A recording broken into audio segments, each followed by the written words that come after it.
ओम ज्ञानतिमिरन्धस्य ज्ञानाञ्जनशलाकया चक्षुरुन्मिलितं येन तस्मै श्रीगुरवे नमः।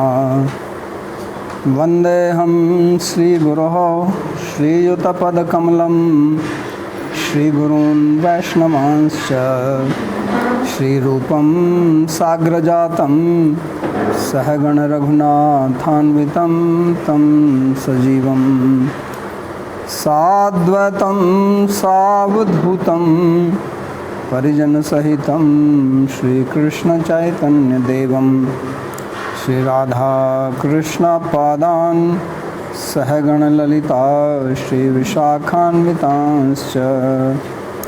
हे कृष्णा करुणा सिन्धो दीनबन्धो जगत्पते गोपेश गोपिकान्त राधाकान्त नमोऽस्तुते। तप्त कांचन गौरांगी राधे वृंदावनेश्वरी वृषभानुसुते देवी प्रणमामि हरिप्रिये। नमो महावदान्याय कृष्ण प्रेम प्रदायिने कृष्णाय कृष्ण चैतन्य नाम्ने गौरत्विषे नमः। पंचतत्वात्मकं कृष्णं भक्तरूपस्वरूपकं भक्तावतारं भक्ताख्यं नमामि भक्तशक्तिकं। श्रीकृष्ण चैतन्य प्रभु नित्यानंद श्री अद्वैत गदाधर श्रीवासदि गौर भक्तवृंदा। हरे कृष्णा कृष्णा कृष्णा हरे हरे हरे राम राम राम हरे हरे। जन्माद्यस्य यतोऽन्वयादितरतश्चार्थेषुभिज्ञस्वराट् तेने ब्रह्म हृदय आदिकवये मुह्यन्ति यत्सूरयः।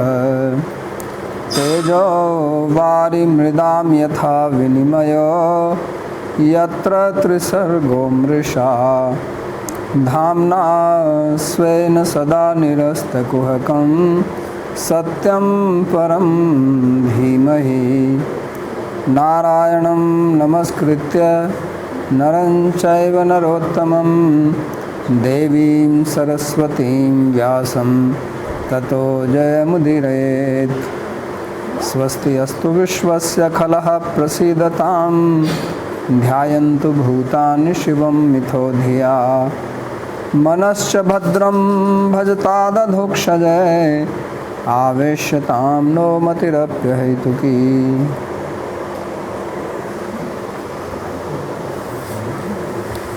So we are reading from Sri Paramatma Sandarbha, Anuchhed number 1. In the previous session we completed Bhagavata Sandarbha. So this is the third of the 6 Sandarbhas, and this is part of sambandhi-gyan. So as you remember that in Tattva Sandarbha, Sri JIva GosvamI said that he will explain sambandha, abhidheya and prayojana in these 6 books. So this is still continuation of sambandha-tattva, and it is very important because as we know about the process and the prayojana, what we want to attain, it is also important to know about the person who wants to attain. So I give this example that if you are lost in a forest and you want to go back to your destination, so you have to know the destination and you have to know the path, how to reach there. But to do that you also have to know where you are at present. So to know where you are at present, that is the sambandhi-gyan. And the path is the abhidheya, and your destination, that is the prayojana. So it is important therefore to study this. This fan is making too much noise, I think.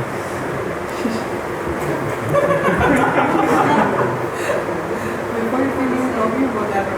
Okay, so you already decided. Some people feel hot, some people feel cold. Okay. They decide to give down. As long as you can hear me, I have no problem.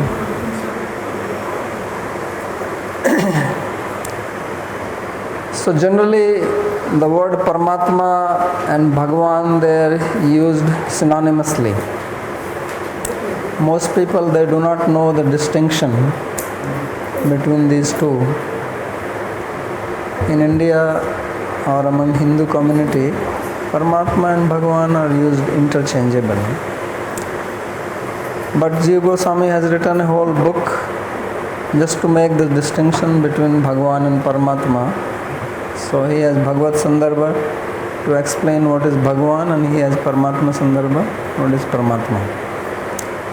So in Bhagavata Sandarbha he has given a definition of Paramatma, and he said that it is a manifestation of Bhagavan which is for regulating the living beings and the external potency. So he made it also clear that there are three potencies of Bhagavan: Antaranga, Bahiranga and Tatastha. And Bhagavan himself remains within Antaranga Shakti and does not interfere or deal with the Bahiranga part, and also the jivas who are within the Bahiranga. But to interact with Bahiranga and the jivas which are conditioned by Bahiranga Shakti, he manifests himself as Paramatma. So that is the Paramatma aspect. So literally Paramatma means Supreme Atma, but Atma has different meanings, and one of the meaning which is used for Atma is regulator, or one who controls. So therefore Paramatma is the supreme regulator. And that's how JIva Goswami defined that Purvat Jivadi Niyantritvena Sfuradva Pratipadyamanam Va Paramatma iti Shabdate.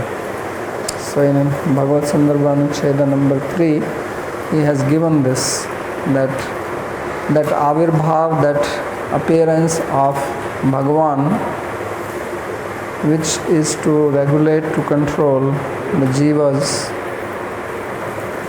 and the Bahiranga Shakti, is called Paramatma. So that is the subject matter, and you cannot explain somebody who is a master without explaining what he is master of. If somebody is a controller and you want to know, then you also have to know what is the jurisdiction of that person who is controlling. So therefore, in Paramatma Sandarbha, there is also description of the jivas and Maya or Bahiranga Shakti. So basically, these are the three topics which are discussed here elaborately, and there is nowhere in the Indian scriptures or Indian schools of thought where you find such an elaborate description of Paramatma. Nowhere. So this is JIva Goswami's very special contribution. Of course, every Sandarbha is very special. When you come to Krishna Sandarbha, that is also special. There is nowhere that you find such an elaborate explanation who Krishna is. Similarly, Bhagavata Sandarbha, who is Bhagavan. So all this is based on Bhagavatam and the famous Vadanti verse, Vadanti tat vidas tattvam is jnanam advayam brahmeti paramatmeti bhagavaniti shabdate. So this verse is the basis of these three Sandarbhas: Tattva Sandarbha, Bhagavata Sandarbha and Paramatma Sandarbha. And then Krishna Sandarbha, he takes up the verse Ete chance kala punsha Krishnastu Bhagavan Swayam.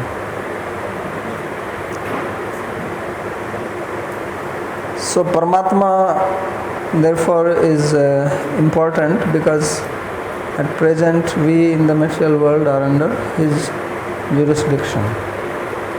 So we have to know that. It's like if you live in a state, then you have to know the law, who is controlling, what is the law which is being followed there.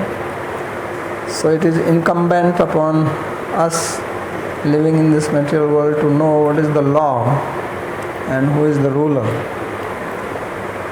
So that's why it is important to know Paramatma and Maya, because the control is being exercised through the power of Maya. So as in the spiritual world, in the Vaikuntha Loka, it is Antaranga Shakti. Here it is the Bahiranga Shakti which is exercising control. Of course it is quite amazing and almost unbelievable that living being who is conscious can be influenced by the inert matter. So somehow that is the power of Maya. Soyam Bhagavato Maya Yannayena Viruddhate. So Ishwarasya Vimuktasya Karpanyamita Bandhana. So this is the Maya of Bhagwan, that Jiva, who is also called Ishvara sometimes, because he is also beyond matter, and who is actually liberated, because Maya never touches the Jiva. So as Krishna tells to Uddhava in 11th canto, Baddha Mukta iti Vyakhya Guntamena Vastutaha. That this explanation that there is a Baddha Jiva and there is a Mukta Jiva, it is not Vastuta. It is not in reality. In reality, we are not bound, and in reality, therefore, we don't become freed or liberated. But it is by the gunas of Prakriti. And this is very inconceivable. So certain things just are translogical. They are beyond logic. Logic does not apply. So Maya is also achintya. It has achintya shakti to overpower the jiva. And this of course has to be understood from Shastra. Otherwise people can use achintya everywhere. Whatever they cannot explain, they say, well, this is achintya. No, we have to know this only from Shastra, what Shastra says. So it is Shastra which says, it is Bhagavatam which says, Soyam Bhagavato Maya Yannayena Viruddhate. And we experience it also. So let's begin now. So this is Anucheda 1, part 1. Paramatma is the Kshetragya. So this is the first thing, that if he is the regulator, then he also must be the knower. You cannot regulate something if you don't know it. So he is the knower of Kshetra. Atha Paramatma Vivriyate. So now Paramatma will be explained. यद्यपि परमात्मत्वं वैकुंठे अपि प्रभोरस्ति तदपि च भगवत्ता अंगम तत्स्यादित्थं जगद्गतं वाच्यम्. Although the Paramatma aspect of Bhagwan exists in the spiritual domain of Vaikuntha also, even that Paramatma is just a function of Bhagwan himself. For this reason, Paramatma is said to be that feature of Bhagwan that pertains specifically to the cosmos. So Paramatma aspect is also there in Vaikuntha, although we don't hear about it. Because Bhagwan himself takes the role of Paramatma there. There is no need for him to have another feature or another manifestation as Paramatma.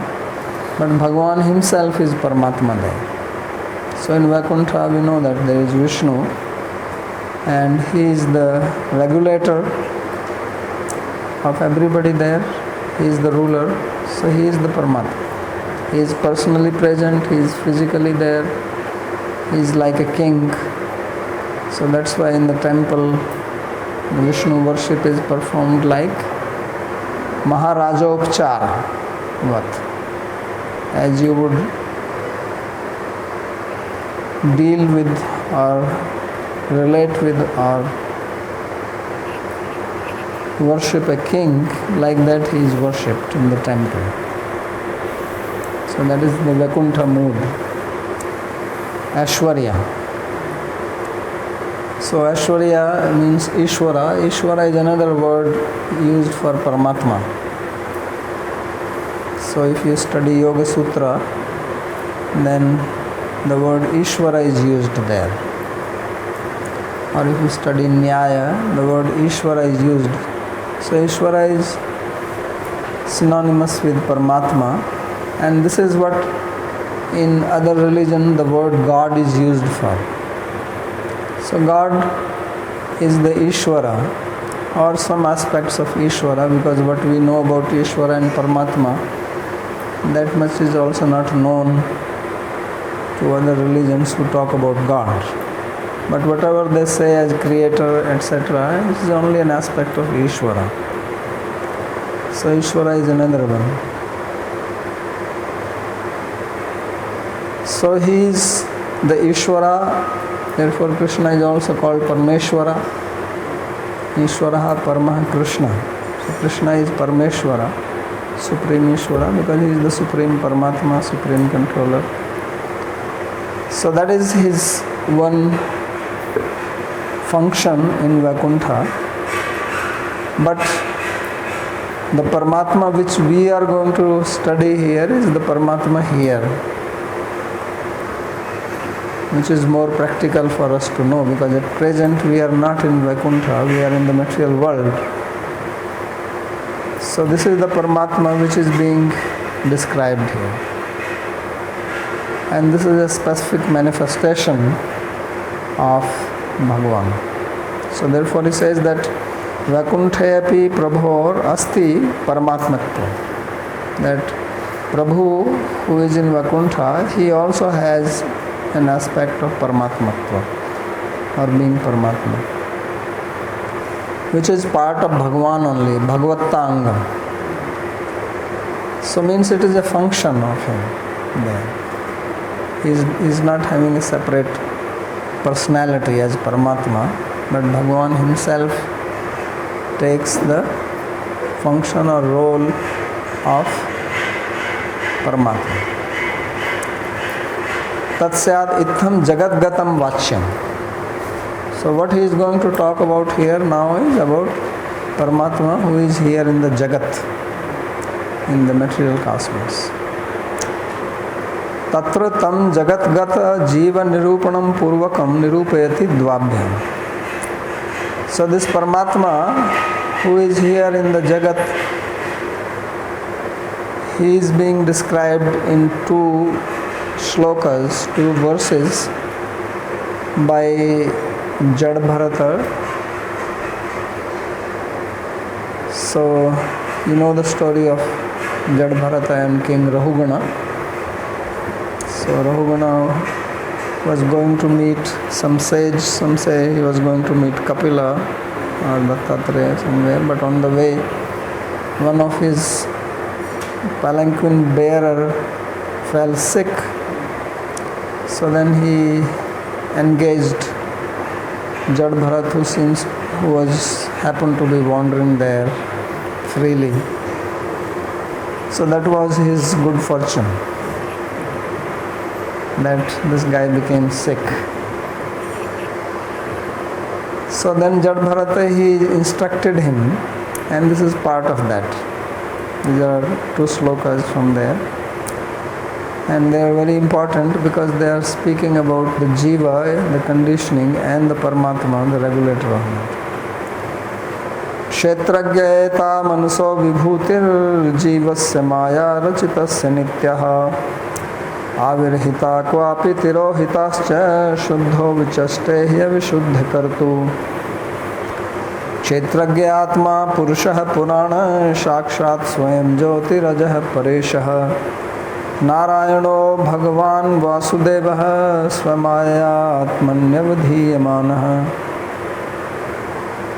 The pure knower of the presentational field, Kshetragya, merely perceives these beginningless modifications of the impure actor, the mind, which is but an adjunct or upadhi of the empirical self, Jiva, and product of Maya.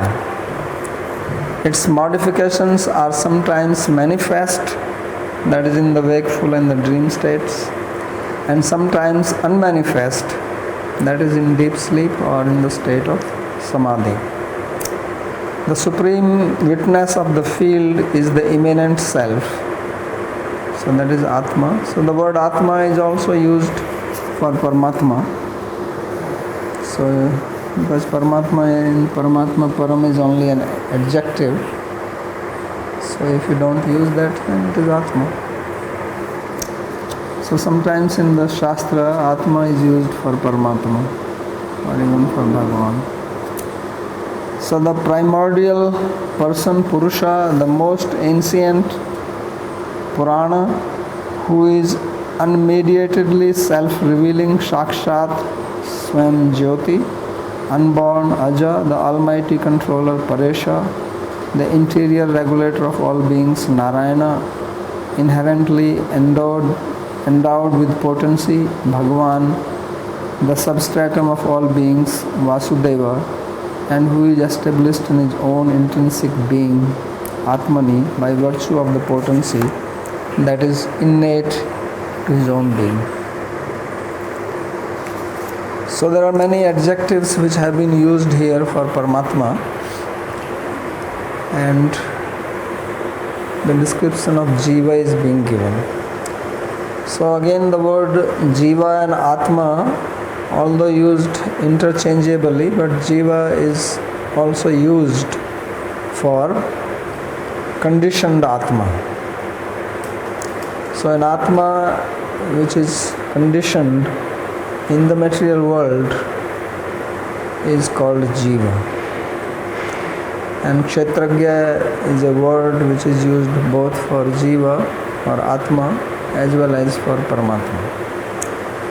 So Kshetragya eta manso vibhutir jivasya maya rachitasya nitya. So he says that these upadhis, what we have in the form of subtle body, gross body, these are all the upadhis of the Jiva, and they are Maya Rachitasya. They are the product of Maya. And they are called Manso Vibhuti. So Vibhuti, the word Vibhuti is used in the sense of splendor or power. So this is the Vibhuti of mind, because whatever we have, it's actually the product of our own mind, because from mind we have performed actions, we have desires in the mind, then we perform actions, and then actions bring fruit, and that gives us a particular form.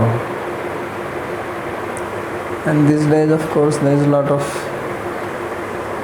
talk about everything coming because of the mind. Many motivational speakers talk about this, right? That you fix your mind on something, then you will get. So that is Manso Vibhuti.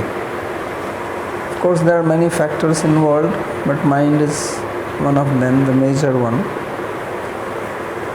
So Jivasya Maya Rachitasya Nitya Avirhita Kvapi Tirohita. But this Vibhutis, they sometimes become manifest, sometimes unmanifest. So appear and disappear. So that refers to the states of wakefulness, dream, deep sleep and samadhi states, turiya. and Shuddho Vichaste Havishuddha Karatu. So Kshetragya is Shuddha, means the Atma is pure, but when he becomes conditioned by Maya, then he is impure. So the impurities are because of identification. So we were talking yesterday about Chitta Shuddhi. So this is the impurity, that when we identify with the body and the mind, and mind of course takes over as the agent, because whenever we are performing anything in the material world, we are identifying with our mind,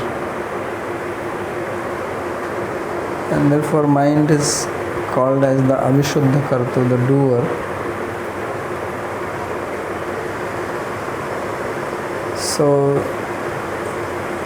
if you want to understand a human being in the conditioned state, then you understand the mind of that person, because mind is that which is running the whole system. Mind is also the interface between body and the Atma. So from that point, mind is considered as the doer. Otherwise mind is material and cannot be an agent, but it is being called as agent because of identification and then taking the role of thinking, desiring, and then guiding all our actions. So therefore he is called as Avishuddha Karta. So this is one Kshetragya, and then the other Kshetragya is described in the second verse. So in Bhagavad Gita, Krishna talks about Kshetra Kshetragayor Jnanam Yattas Jnanam Matam Mama, that the knowledge of Kshetra and Kshetragya, that he says is the real knowledge, to make this distinction. And he says Kshetragyam chapi mam vidhi sarv kshetreshu bharata.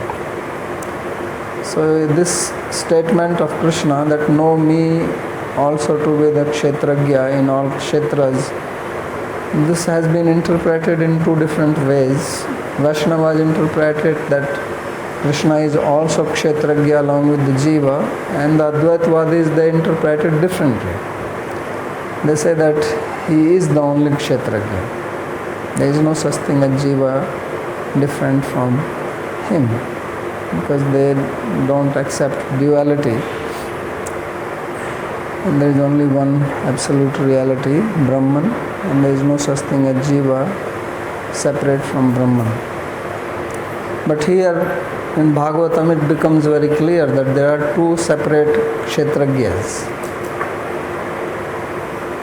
So if you see these two shlokas and then you see Bhagavad Gita, then you can understand Bhagavad Gita clearly.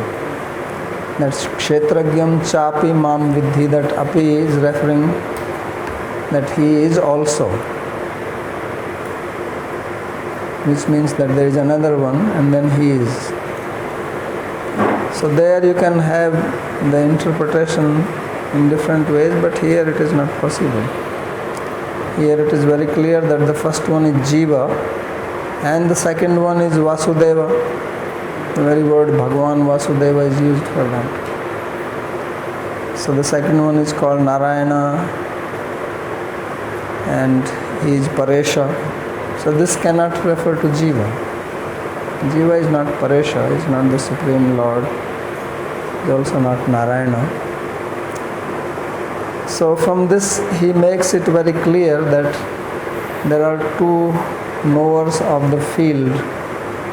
One is the Atma, another is the Paramatma. And this is important to understand, because we are trying to understand sambandhi-tattva. We are trying to understand our relationship with the absolute reality. So if they are one, then we will think that this is our relation. We ourselves are supreme. Right? So this makes the distinction here that we are not supreme, but we are controlled. There is a Shesha Sheshi Bhava. So there is a relationship of regulator and regulated, or Angangi or Sharir Shariri. Different words are used. So part and whole. So this is what Jada Bharata is explaining here clearly.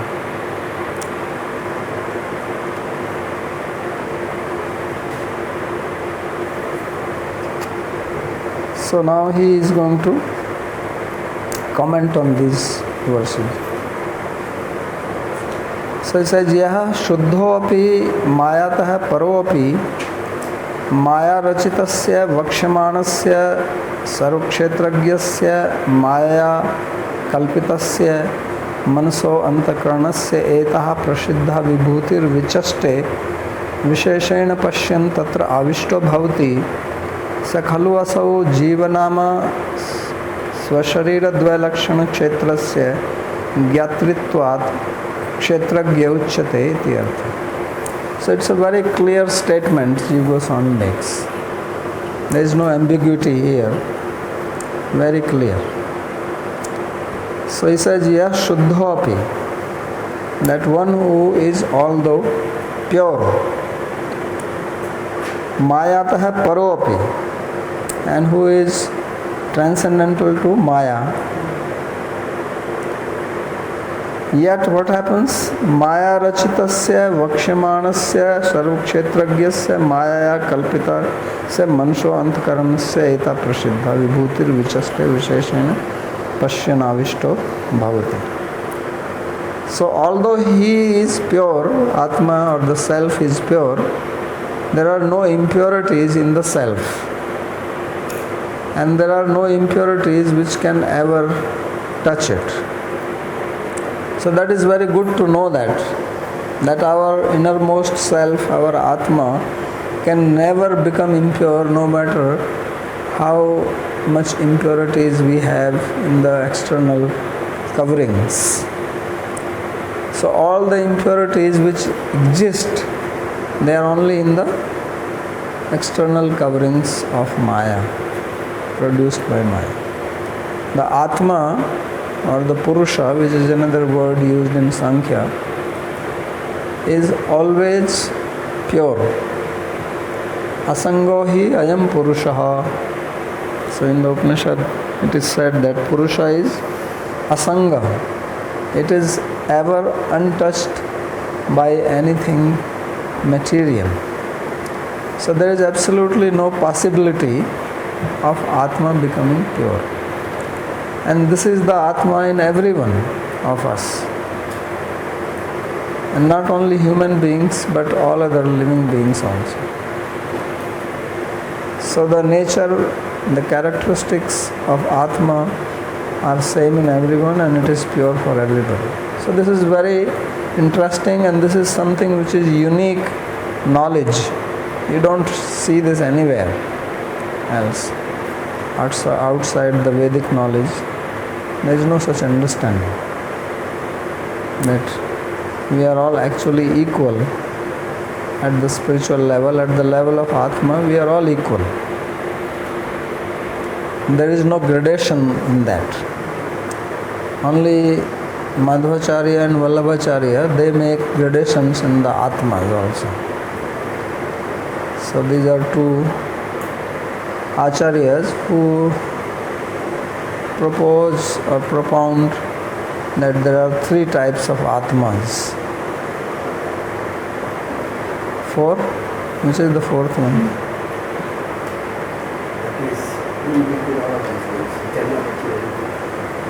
No, but that is the third one. Nitya Sansari. Yeah. Yeah. And Maryada. There is another word they use. It is isolation. There is another one which is a fourth category which they recently found it out and established that also. One of the lectures But Vallabhacharya doesn't say about it. Vallabhacharya said that something. Some very unique word is that. Okay. I am only aware of the three. Yeah, he is common. He is known. Yeah. And Madhvacharya also talks of three only. Yes, this is Bhagavad Gita, they think. Yeah. So anyway, so we do not subscribe to that idea because there is no such mention of such categories in Bhagavatam. And our JIva Gosvami is basing his explanation on the Śrīmad-Bhāgavata. So therefore he says that he is Shuddha. And what he does is that he looks at the vibhuti of the mind. So this vibhuti of mind, that is, he says, are the product of Maya. And this Maya belongs to Sarva Kshetragyasya Maya. One who knows all the living beings, all the Kshetragyas, that means Paramatma. So that Paramatma's Maya is actually which is producing the vibhuti of the mind. And what the Atma is doing is that he is only looking at it. But looking is not a problem. Problem is when you look and you become attached. So that is the real problem. The problem is always the attachment. There is no problem in anything else. You can look at anything. But when you become attached, that becomes the problem. So therefore he says, Vichaste Visheshena Pashyam. This Vichaste verb comes from the root Chakshin Khyaye. So literally actually it means only to say, but it also has the meaning of seeing. Generally Vichaste is used in the sense of speaking. This comes from the root Chakshin, Vyaktayam Vachi, means to speak explicitly. That is called, sometimes we have this Achakshate. So, but it also is in the sense of seeing. So he says Vichaste. So chaste and then V is applied. So V is the one which is causing the problem. So there are two ways of seeing. One is that you can see indifferently, and other is you can see with interest. And that seeing with interest is what creates trouble. So therefore there is no need to destroy the sense of vision, like in the story of Bilvamangal Thakur or Surdas, that he poked needles into his eyes. No, there is no need of that. The problem is not in seeing. Problem is tatra avishto bhavati, that you become attached to that. Then you enter into it. Avishta means that you go inside. Going inside is again not physically, but because of the mind. So you become absorbed. So absorption is through the mind, right? So that's what brings the trouble.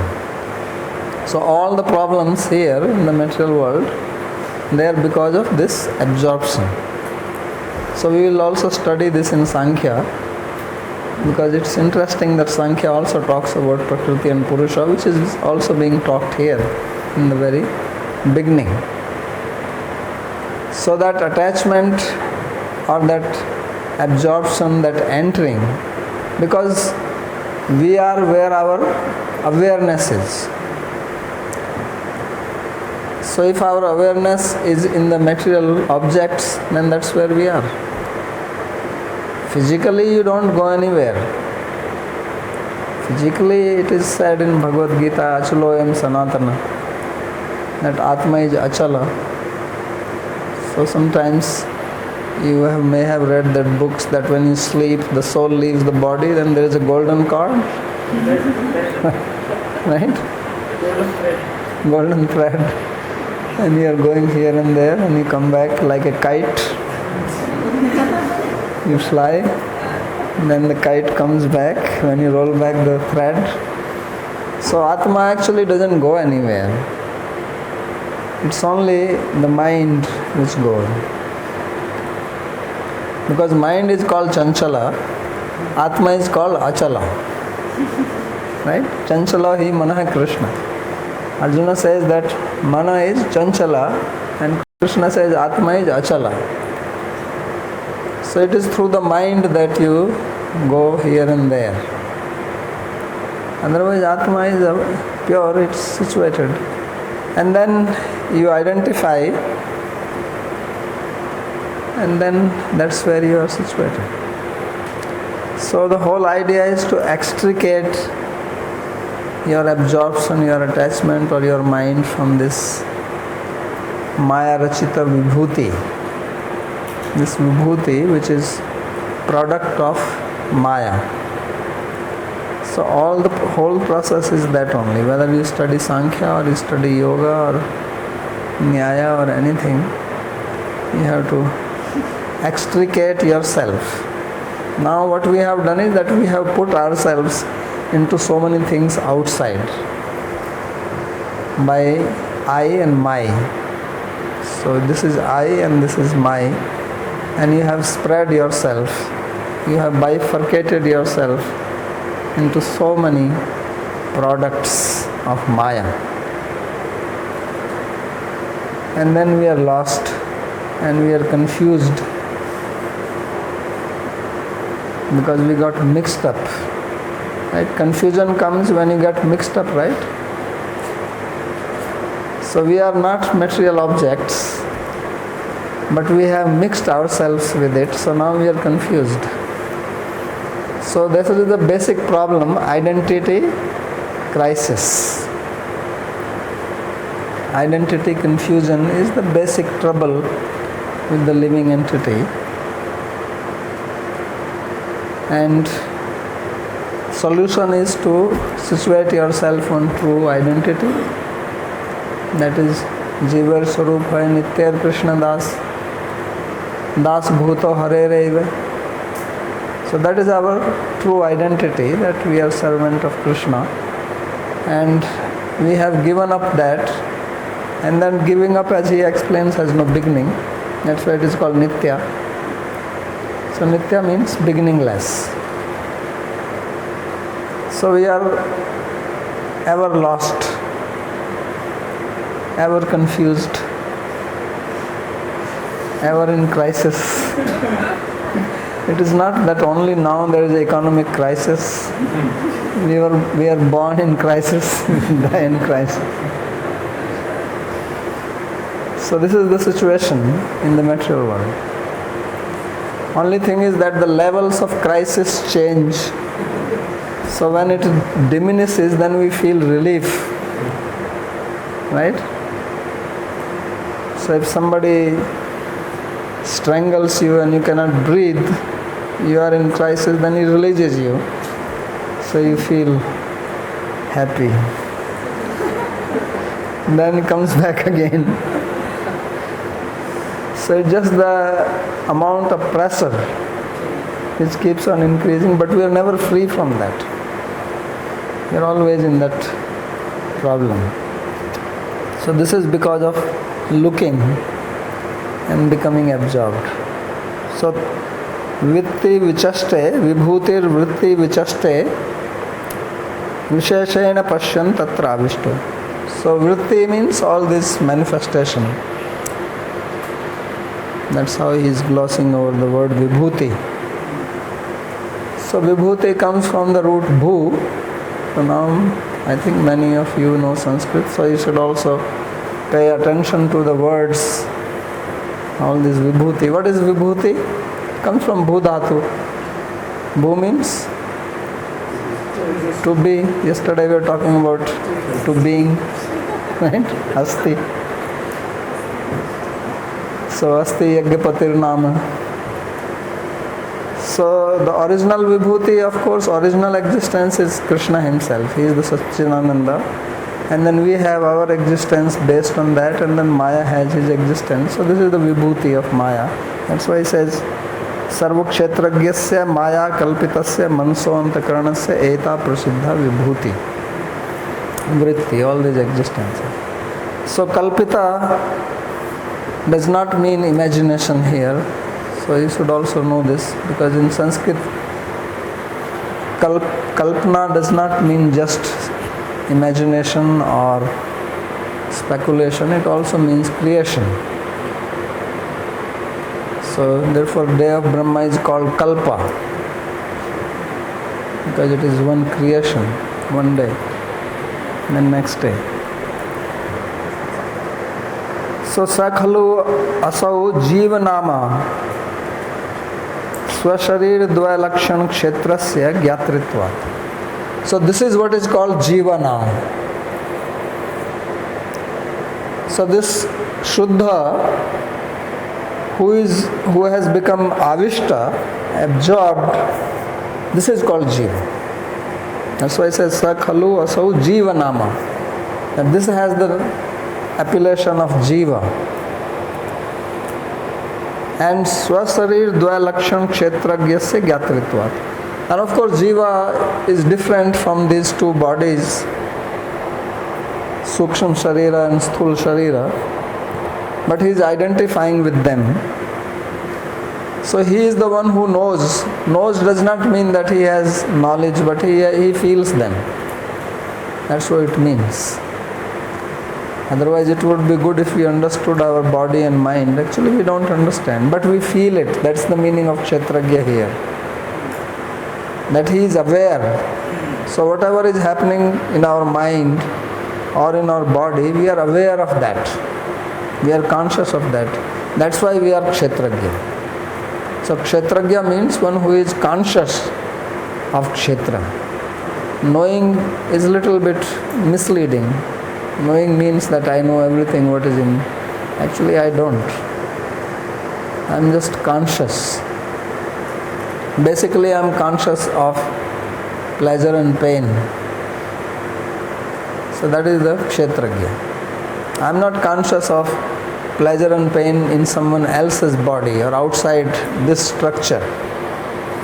I am only conscious of things what are happening into this structure. Beyond that I am not conscious. I may empathize by someone else by seeing. That is because I have become avishta in that.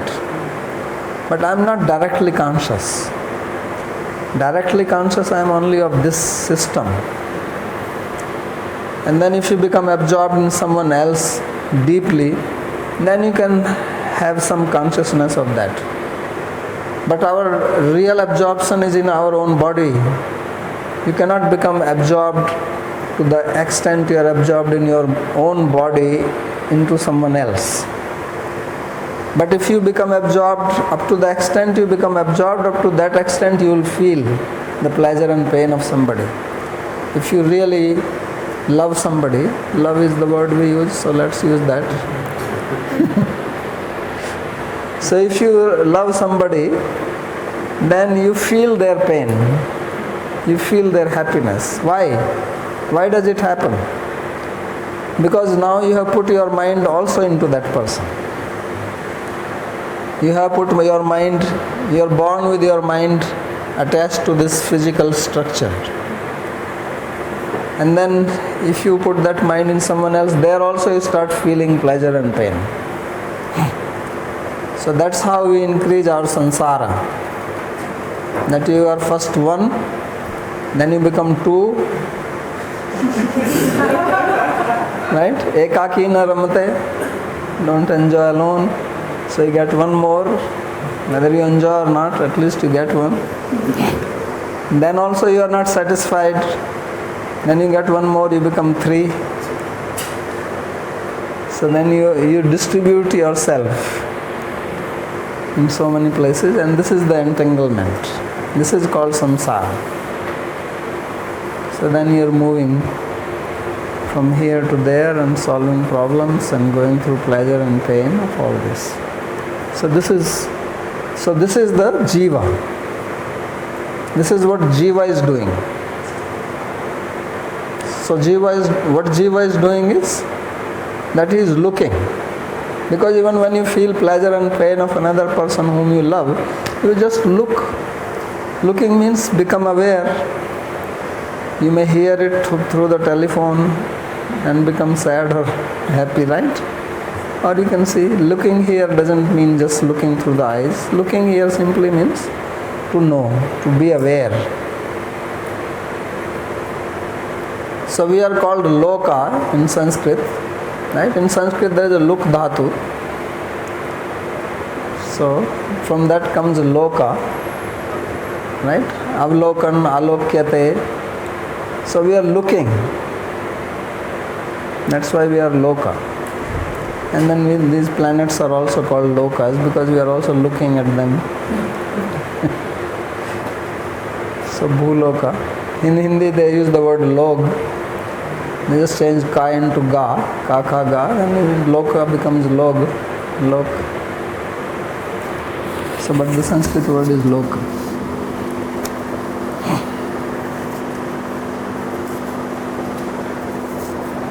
Okay? So this is kshetragya. So this is the first kshetragya. And you will see the difference between the first kshetragya and the second kshetragya. The word used is same, knower of the field, but there is a difference in knowing. The other one actually knows and this one is just aware and not fully aware a little bit. And because most of the time awareness is only creating pain, then we try to dull our awareness by taking some drugs. We don't want to look.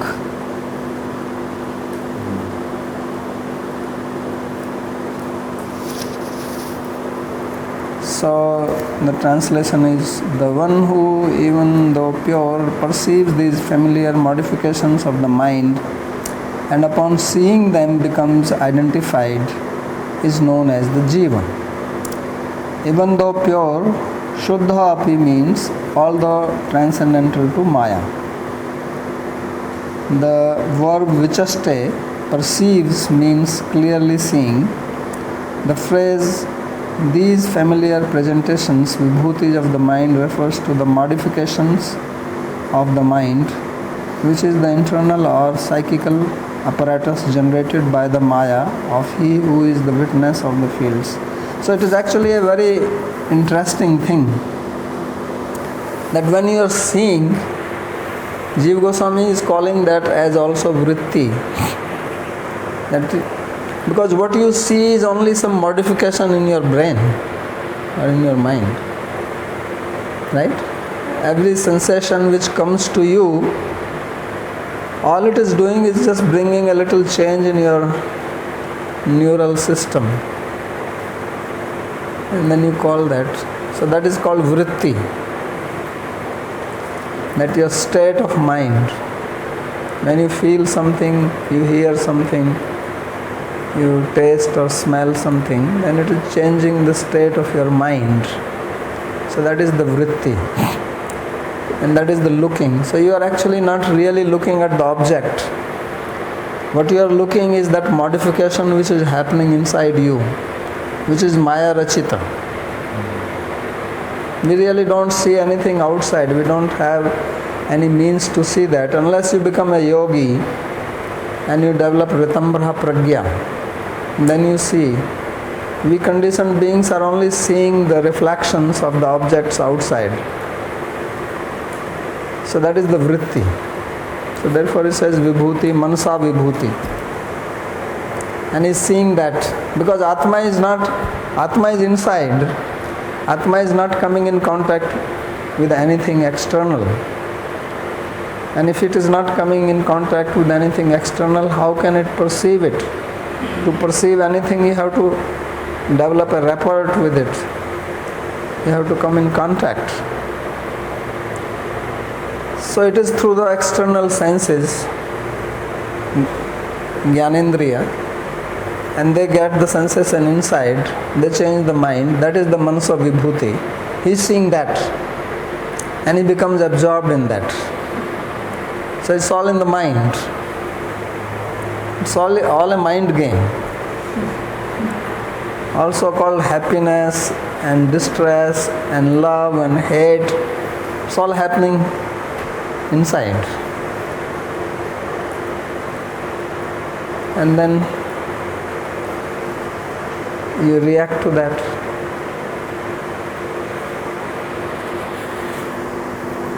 So therefore he says that this vibhutis of the mind refers to the modifications of the mind, which is the internal or psychical apparatus generated by the maya of he who is the witness of fields.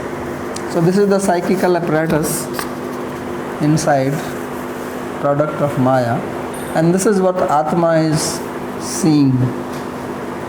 And of course seeing is another problem. Atma is also really not seeing it.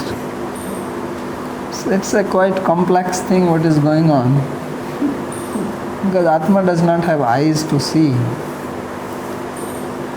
Atma is just making the whole thing function. There is a material ahankara, so that ahankara is the one which is seeing or takes, because there is an activity of seeing, and then there is somebody who appropriates it, that I am seeing. Really these are two separate things. If you want to further analyze, there is a action of seeing or action of eating, action of seeing, action of hearing. This is happening at the sense and mind level. Just an activity, like any activity, like you heard the calf making a sound. So that something happened. So that activity happens, and then it has its impression inside. So that is the action happening at the subtle level. So at various level activities happen. So at the psychic level, the same activity which happens at the gross level then has its representation at the psychic level. And then that psychic level is also really not, Atma is not seeing that. That ahankara just says, I am seeing it. Really there is nobody is really seeing like that. Right? So it is such an interesting thing when you see it. So this is the Sankhya. This is actually Sankhya. Just seeing it like that. So you are actually just sitting separate from all this, pure, completely transcendental. You don't touch anything, you don't come in contact with anything. And all this is happening outside you, but still you are attached to it. That is the Maya. So that's why Krishna says, Mama Maya Duratteya. Devi hi aisa gunmayi. Devi means playful. Devi you translate divine, but Devi actually means playful. So it is the Maya which is playing Gunmayi with these three guna. Devi hi aisa gunmayi, Mam Maya. Who can transcend it? You are just a little spark sitting inside, and all this is happening outside you. You are actually not even involved in it, but still you are stuck with it. That is conditioning. That is achintya. That is the achintya part. Sayam bhagavato maya yannayena viruddhyate. So you are completely stuck there, and you have absolutely no power to get out of it. You can do tapasya, you can do austerities, you can acquire knowledge, you can do all this shamdam, tapa, tatiksha, all this, and you can do all that. Ahankaram, balam, kamam, krodham, parigraham, vimuchya, nirmamo, shamta, brahma bhuyaya, kalpata. You can become brahma bhuyaya, but you will still remain stuck.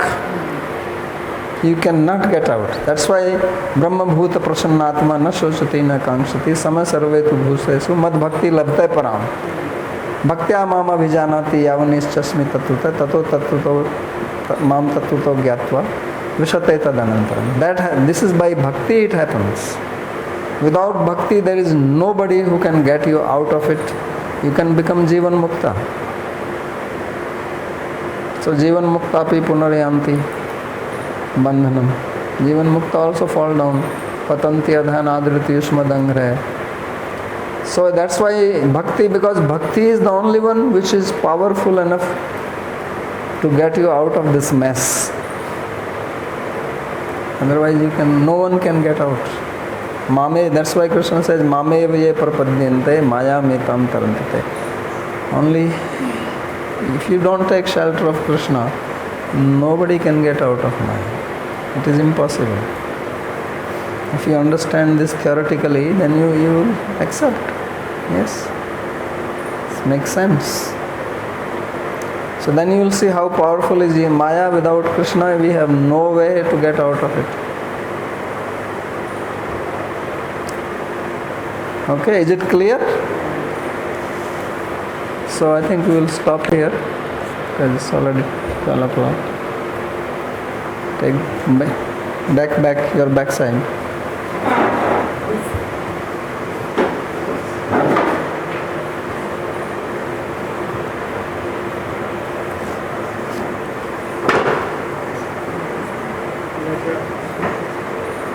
On करो नीचे नहीं दूसरी तरफ यहाँ पे अपने अंगूठे के ऊपर. As you explained in the beginning that Maya overpowers the jiva. Normally, what we see is that when someone overpowers someone else, then the person who is overpowering, that features will come into the one who is overpowering. So then jiva is conscious, but generally Maya, which is overpowering, that is inert. So aren't any inert features coming into this conscious entity? Even though it is overpowering, so still it retains its consciousness. It's like you conquer an enemy and then after that you are supposed to put your laws there and they are supposed to agree. So inert feature, they don't come inside the Atma. That's what we said, that he is beyond Maya. Yo shuddhopi mayata paropi. So Jiva Goswami says that he is pure. Pure means he is beyond Maya. So overpowering is not here that Maya is holding it by hand or anything like that. So the Atma is always superior to Maya and beyond Maya or transcendental to Maya. Yet he becomes absorbed by looking. And then he becomes inert. I mean, what are you doing here in the material world? Dealing with inert matter. What else are you doing? Being a conscious person, you are working for inert matter. Right? You go and you do job 8 hours a day for what? For money. Is money alive or dead? So inertness has entered into you. That's in your mind. Without money I cannot live. Right? Otherwise you will come here and live. Right? So this is how inertness has entered in. So without this I cannot live, without house I cannot live. So many things, inert things, we think we cannot live without them. And whole life we work only for inert things. So Krishna says, do service to me. Anukulyena Krishna anusevanam manmana bhavad bhakta yog shema vahamyaham. Says this inert thing I will give you. Don't worry. It is my Maya. But it has gone inside us so deeply, we cannot give up that. Anything else?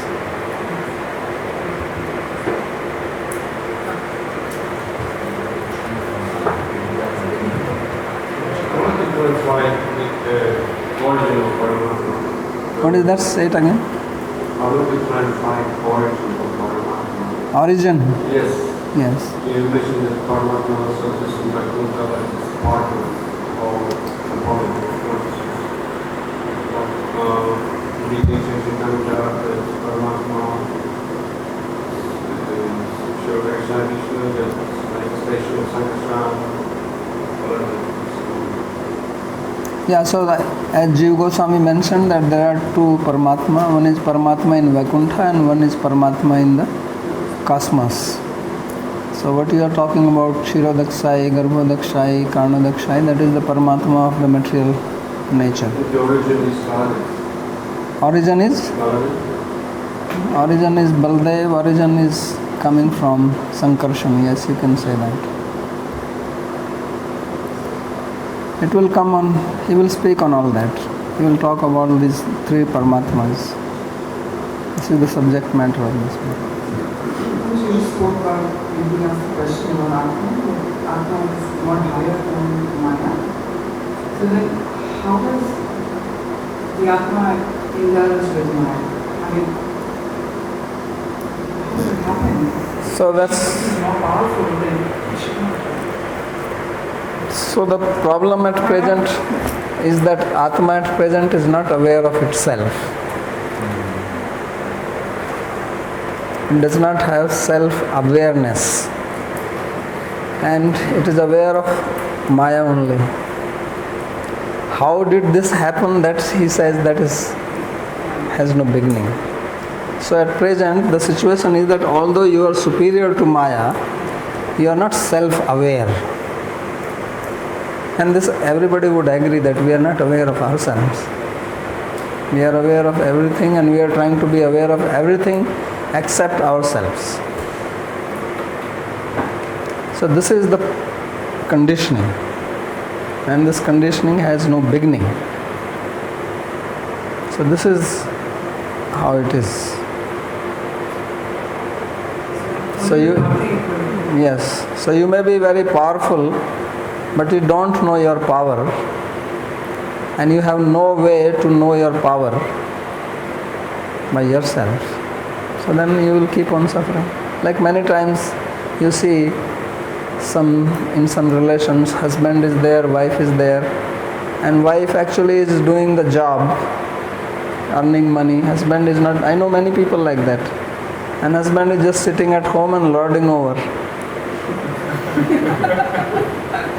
And wife is miserable, but she doesn't leave him. She thinks that she cannot live without him, or she will be more miserable, or something is entered, so she doesn't know her power. She is actually capable of living by herself because she is already supporting another guy. So she can definitely support herself, but she doesn't leave. So this is the Maya. Jiva is also like that. Okay, Vaikuntha.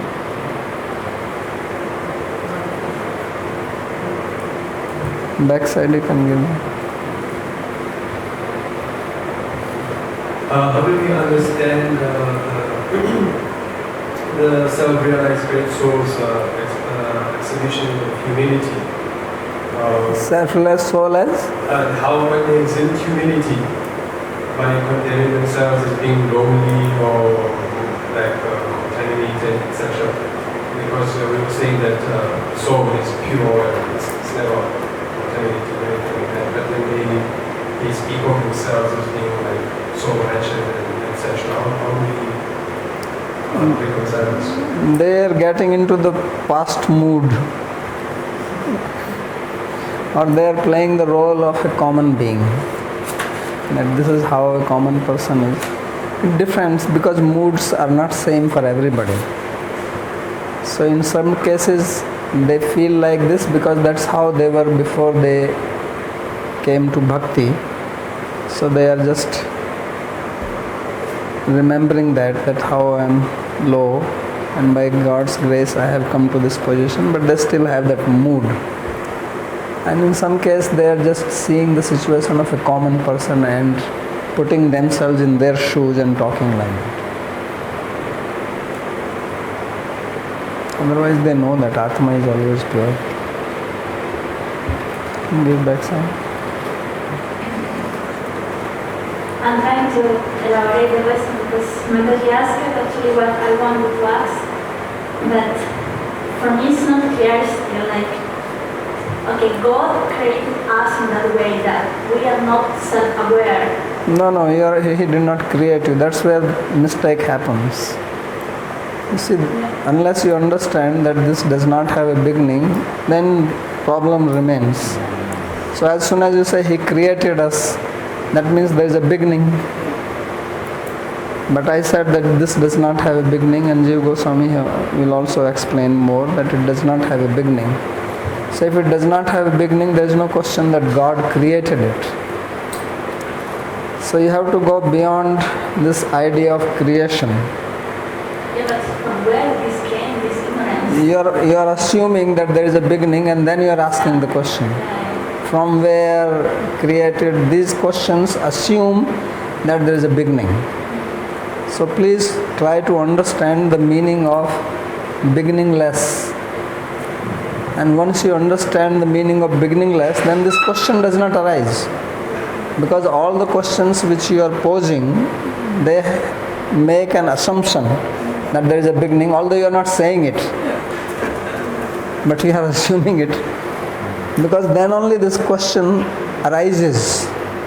Otherwise it won't arise. So once you get the concept of beginninglessness, then there is no question like this.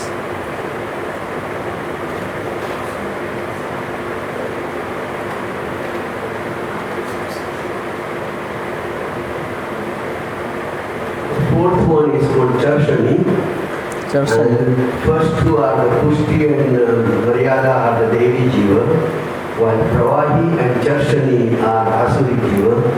And Pravahi still has some chance to, in association of Pushti and Maryada, to liberate himself. But Charshani has never had any chance to get any liberation. Yeah, so ultimately, I think ultimately there are only three. Those who are bound to liberate it, those are in between, and those the third one which have no chance. So they make maybe more divisions, but these are the three basic ones. Because they also have Pushti and Pushti Maryada, and This is the basic. Yeah, they have many categories. Okay. Yes, Salesh. I just wanted to clarify the interrelationship between the mind, the intellect, and the ankara. So the modifications of the mind happen in the states of wakefulness, dreaming, and become manifest in the state of dreamless sleep.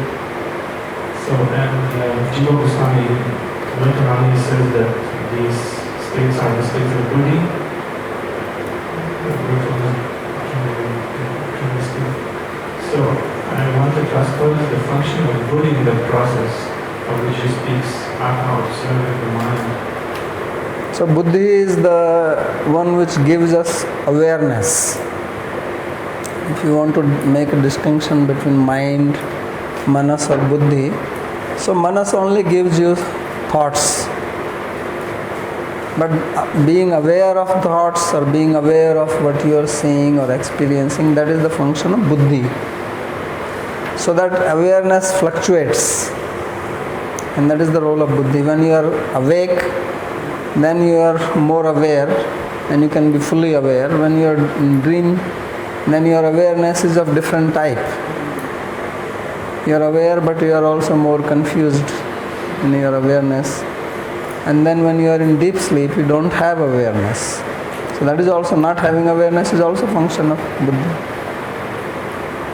So would it be correct to say that really some sort of like a mediator between the mind and the Atma, like an agent in some sense, because he gives awareness? Yeah.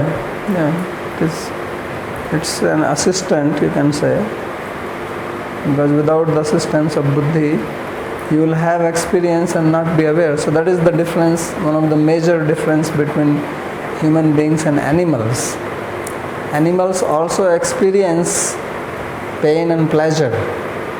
as we human beings experience, but they are not aware in the same way as we are aware.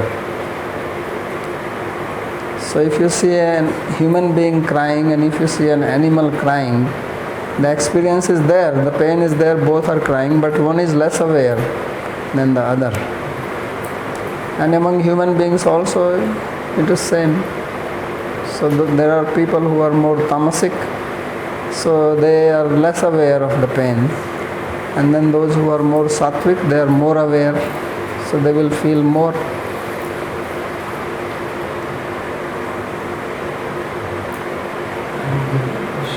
One more question.